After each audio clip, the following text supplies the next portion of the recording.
Ndugu zangu nisikilize. Kuna kauli moja nadhani mwanzo mtanielewa wakati naongea, lakini mtanielewa baadaye. Sipendi. Na mimi ni miongoni mwa watu kama sipendi kitu sipendi, na nakuwa wazi, labda unieleweshe mpaka nikipende. Unafiki sio sehemu ya maisha yangu. Mimi sipendi kauli. Na inaonekana ina hekima ila haina hekima kwa mujibu wa Biblia.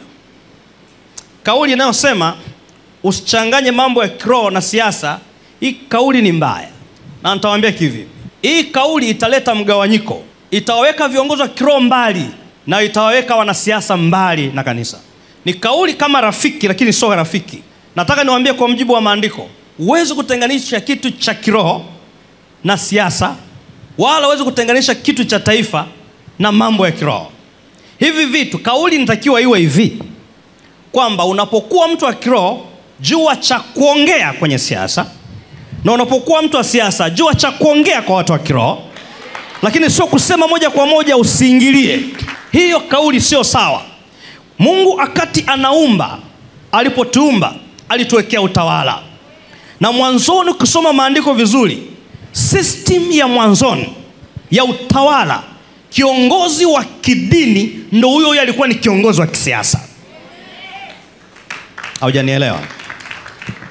Katika system ya utawala ya awali, kiongozi wa kidini ndiye alikuwa huyo Mungu anampa mamlaka ya uongozi wa nini? Wa jamii au wa siasa.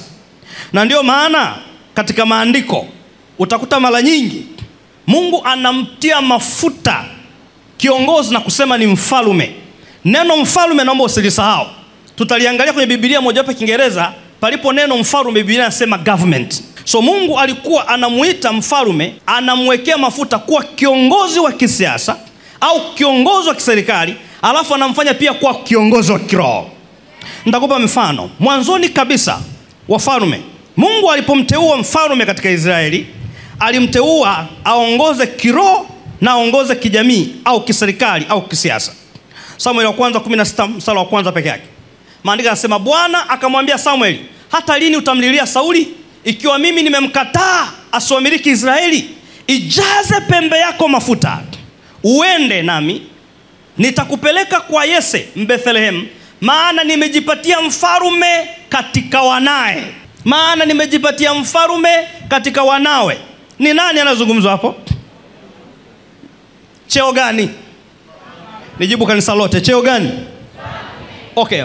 Biblia inasema akamtia mafuta awe nani? Okay, mfalme, kuna nchi zinazoongozwa na wafalme, zingine zinaongozwa na wafalme, zingine zinaongozwa na rais.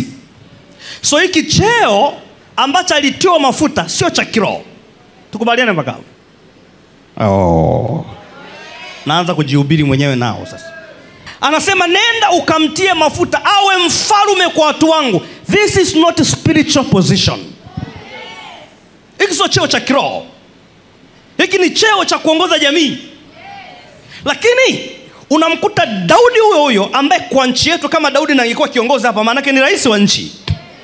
Unamkuta Daudi huyo ambaye alikuwa ni kiongozi wa jamii kama mfalme, maandiko mengine yanamueleza ni prophet, ni nabii.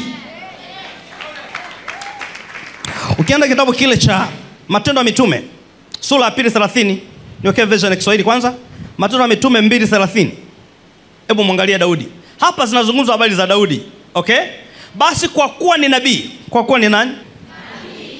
Basi kwa kuwa ni nabii, alijua ya kuwa Mungu amemwapia kwa kiapo ya kwamba katika uzao wa viuno vyake atamketisha mmoja katika kiti chake cha enzi. Now, hapo huwezi kuona jina Daudi, twende kwenye God's Word Translation. Kwenye God's Word Translation inasema hivi, David was a prophet. Is that a king? Is he say David was a king? No. David was a prophet and knew that God has promised with an oath that he would place one of David's descendants on his throne. Kwamba Daudi alikuwa ni nabii. Huku Samuel inatuambia Daudi alikuwa ni mfalme. Je, andiko hilo limekosea? No. Alikuwa akisimama kwa watu wa Mungu. He is a prophet. Akienda kwenye jamii ni mfalme wao. So there is no any way tuweze kutenganisha jamii au uongozi wa jamii na uongozi wa kiroho. Wanatengana tu kwenye majukumu, lakini lazima wakae pamoja lazima waketi pamoja kama walivyo viongozi wetu walivyokuja hapa. Hii ndio inayopendeza na taifa lazima itasonga mbele. Kama unaipenda Tanzania, nyanyua bendera na skafu yako, sema Tanzania oye.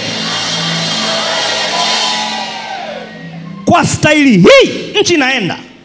Lakini ukianza no. We pastor. We nini? No. We padri, usiniambie. Hatuendi kokote. Ila inatakiwa huyu ajue anaongeaje na mipaka ipi, na huyu naye akija aongeeje na mipaka ipi. Hapo utaelewana. Lakini hii sentensi ya kuweka kwamba tusiingiliane, tusichangamane, mimi naikataa.